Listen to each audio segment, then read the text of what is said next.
Brain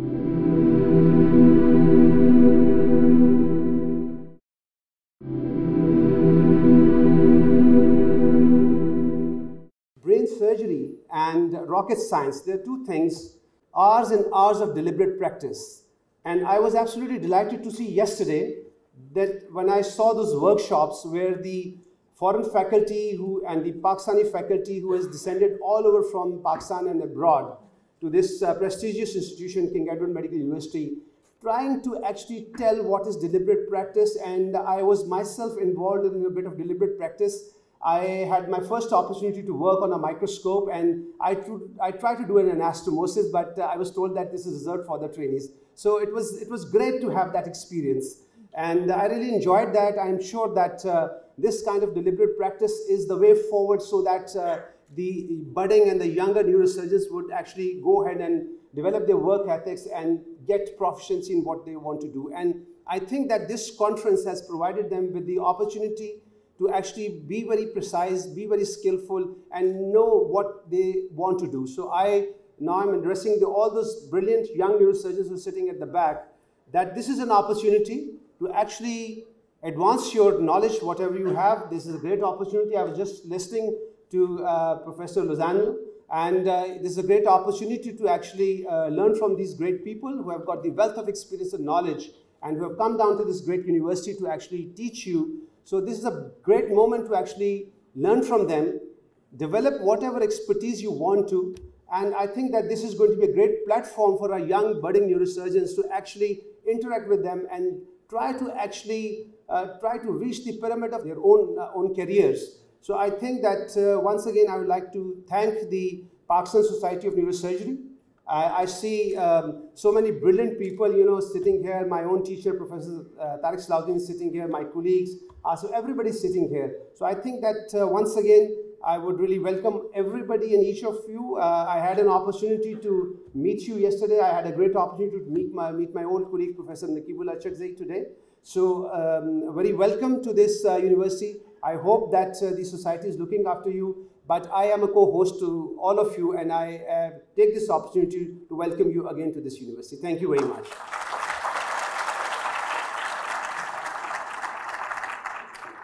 Well, good afternoon, everyone, and it's such a pleasure to be here with you. It's our first visit to Pakistan. Marie and I very much enjoyed the hospitality and meeting all of the colleagues here. So thank you very much for the kind invitation, the hospitality, particularly Professor Shams. We are very grateful for the invitation. What I thought I would speak about today is this emerging technology, which is focused ultrasound. And I think that focused ultrasound will play an increasingly larger role in our lives. And I think, as I understand it, there is no focused ultrasound machine in Pakistan, no multi-source focused ultrasound machine. So it's something that you should think about. We are going to speak about focused ultrasound in three topics. One is the ability to use focused ultrasound to create lesions, therapeutic lesions in the brain to ablate tissue.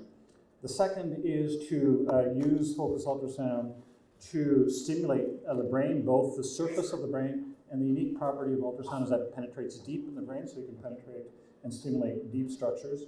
And finally, we're also going to use discuss the use of focused ultrasound to open the blood-brain barrier. So let's start with focused ultrasound to make lesions. And the idea here is, of course, you all know that 90% of the energy of ultrasound is blocked by the skull. So you don't get very much energy through. But if you use 1,000 beams, and you aim these 1,000 beams at one target, then you can get enough energy to burn tissue, to destroy tissue. And this is very much like using a magnifying glass to burn a hole in a piece of paper using the sun's rays. And so we are able to choose a target deep in the brain, focus 1,000 beams, and ablate tissue in the brain. This is done inside the MR environment. So here's the helmet with 1,000 sources, and we're able to use a unique technique of MR, which is called MR thermography. So we can actually measure temperature with exquisite precision using MRI. And so we're able, in this case, for example, to shoot the ultrasound to this target, 2 millimeters by 2 millimeters in the thalamus. We apply the ultrasound for about 10 to 15 seconds, and we're able to reach a temperature of 60 degrees, for example. So here you see the temperature going up and so on. So we're able to sonicate, to give pulses of ultrasound and drive the temperature up. And of course, at these temperatures, the tissue is completely ablated at this point.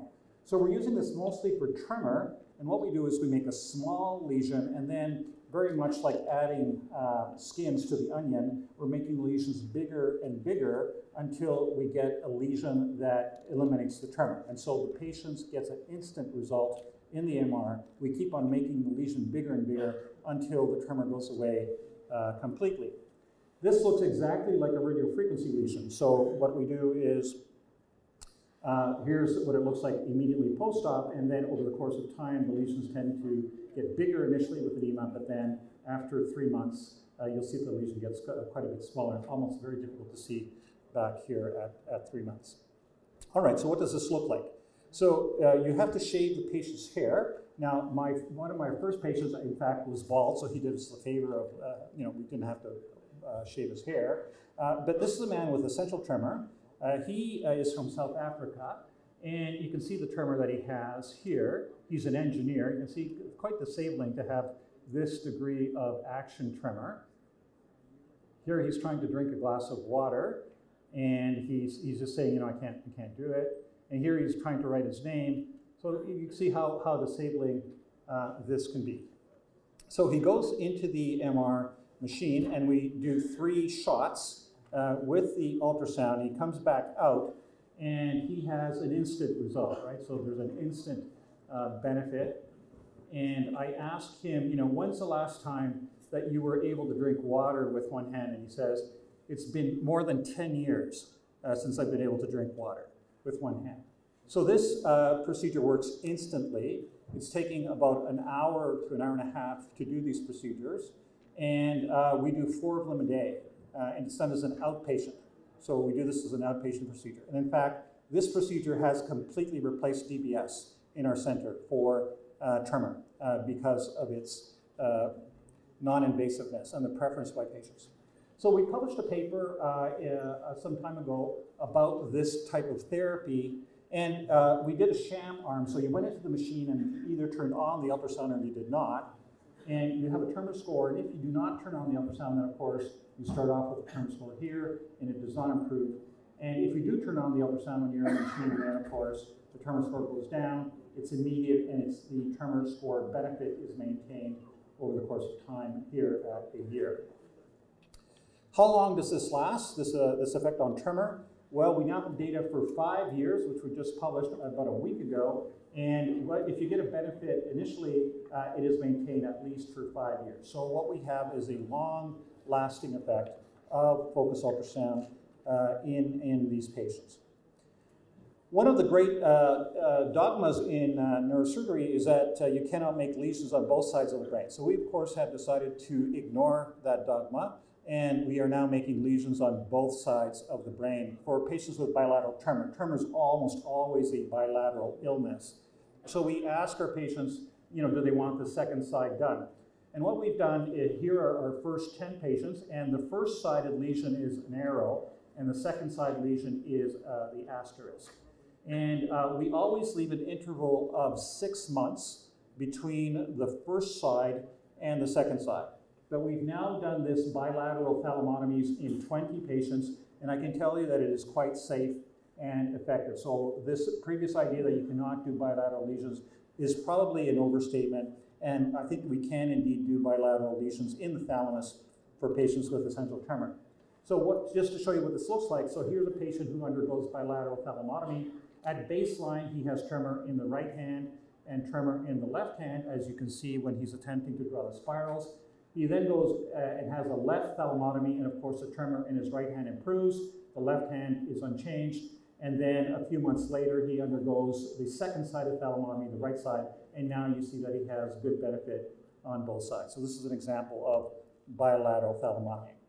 So what do you do with a patient who has tremor now? And basically we now have an expanded menu. If you do have tremor, you can offer the patient at least 4 different options. You can offer, of course, deep brain stimulation.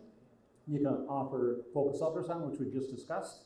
You can offer a radiofrequency lesion, or you can offer a gamma knife.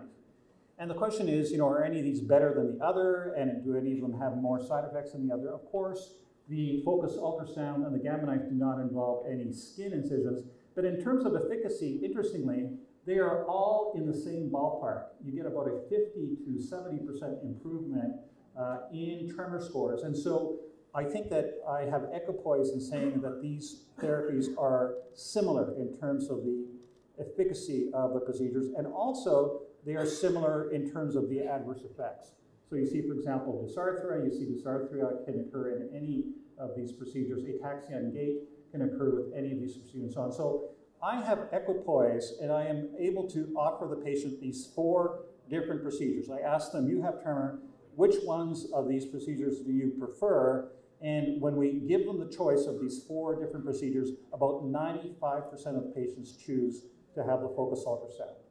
Now, I've told you that you can use focused ultrasound to treat tremor by making lesions in the thalamus, but it's not hard to imagine that you might be able to use focused ultrasound to treat other targets in the brain and other disorders. And so you could, for example, treat Parkinson's disease with a pallidotomy or a pallidothalamic tract lesion. You could also ablate the subthalamic nucleus with a subthalamotomy.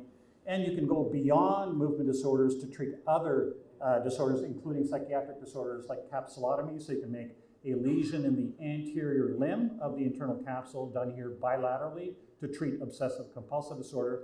And you can also treat painful central pain syndromes. For example, in this case, where bilateral central lateral thalamotomies are done with focused ultrasound by Daniel Jean in Zurich.